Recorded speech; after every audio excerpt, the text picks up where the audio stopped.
اعوذ باللہ من الشیطان الرجیم بسم اللہ الرحمن الرحیم۔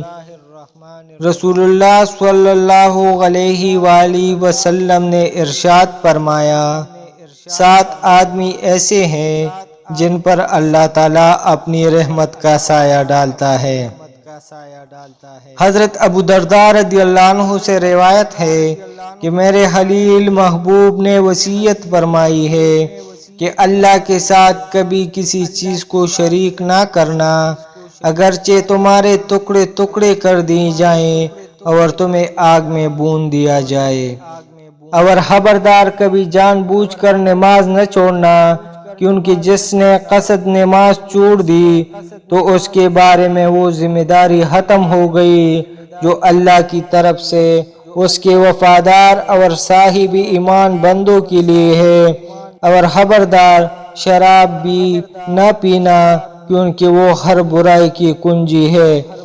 حضرت ابو ہریرہ رضی اللہ عنہ نبی کریم صلی اللہ علیہ وآلہ وسلم سے روایت کرتے ہیں، آپ صلی اللہ علیہ وآلہ وسلم نے فرمایا کہ 7 آدمی ایسے ہیں جن پر اللہ پاک اپنی رحمت کا سایہ ڈالتا ہے۔ ان میں سے ایک شخص وہ ہے جو اللہ پاک کا ذکر کرے تو اس کی آنکھوں سے آنسو جاری ہو جائے۔ نبی کریم صلی اللہ علیہ وآلہ وسلم نے ارشاد فرمایا، جب تم میں سے کوئی جوتا پہنے تو داہنے پاؤں سے شروع کرے، اور جب نکالے تو بائیں پاؤں سے شروع کرے۔ حضرت ابو ہریرہ رضی اللہ عنہ سے روایت ہے کہ رسول اللہ صلی اللہ علیہ وآلہ وسلم نے فرمایا، سب سے برا نام جس پر روز قیامت اللہ پاک کے ہاں شرمندگی ہوگی، یہ ہے کہ آدمی اپنے آپ کو شہنشاہ کہلوائے۔ حضرت علی رضی اللہ عنہ سے روایت ہے، وہ بیان کرتے ہیں، انہوں نے رسول اللہ صلی اللہ علیہ وآلہ وسلم سے سنا، آپ صلی اللہ علیہ وسلم نے سود کھانے والے، کھلانے والے، تقریر کرنے والے اور صدقہ نہ دینے والے پر لعنت کی۔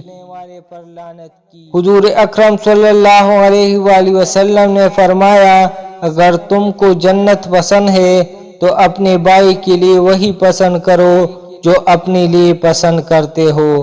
اذان اور اقامت کے درمیان دعائیں رد نہیں ہوتی، لہذا دعا مانگا کرو۔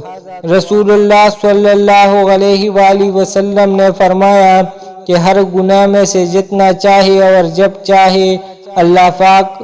معاف کرتا ہے، لیکن ماں باپ کی نافرمانی کی گناہ کا مواخذہ دنیا ہی سے شروع ہو جاتا ہے، اسے معاف نہیں کیا جاتا۔ حضرت انس رضی اللہ عنہ سے روایت ہے کہ ایک دن رسول کریم صلی اللہ علیہ وآلہ وسلم حضرت ابو بکر رضی اللہ عنہ، حضرت عمر رضی اللہ عنہ اور حضرت عثمان رضی اللہ عنہ کے ساتھ مدینہ کے مشہور پہاڑ احد پر چڑھے تو وہ خوشی کے مارے ہلنے لگا، تو حضرت محمد صلی اللہ علیہ وآلہ وسلم نے اپنا پیر اس پر مارا اور فرمایا، اے احد، تیرے اوپر ایک نبی ہے، ایک صدیق ہے اور 2 شہید ہے۔ حضور صلی اللہ علیہ وآلہ وسلم کا ارشاد ہے کہ میرے رب نے مجھ پر یہ پیش کیا کہ میرے لیے مکہ کے پہاڑوں کو سونے کا بنا دیا جائے۔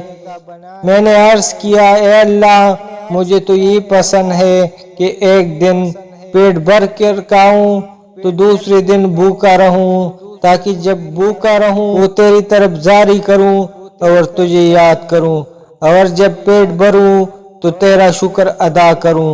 تیری تعریف کروں۔ حضرت ابو ہریرہ رضی اللہ عنہ روایت کرتے ہیں کہ رسول اللہ صلی اللہ علیہ وآلہ وسلم نے ارشاد فرمایا، جمعے کے دن میں ایک گھڑی ایسی ہوتی ہے کہ اگر کسی مسلمان بندے کو حسن اتفاق سے خاص اس گھڑی میں خیر اور بھلائی کی کوئی چیز اللہ پاک سے مانگنے کی توفیق مل جائے تو اللہ پاک اس کو وہ ہر چیز عطا فرما دیتا ہے۔ جزاک اللہ۔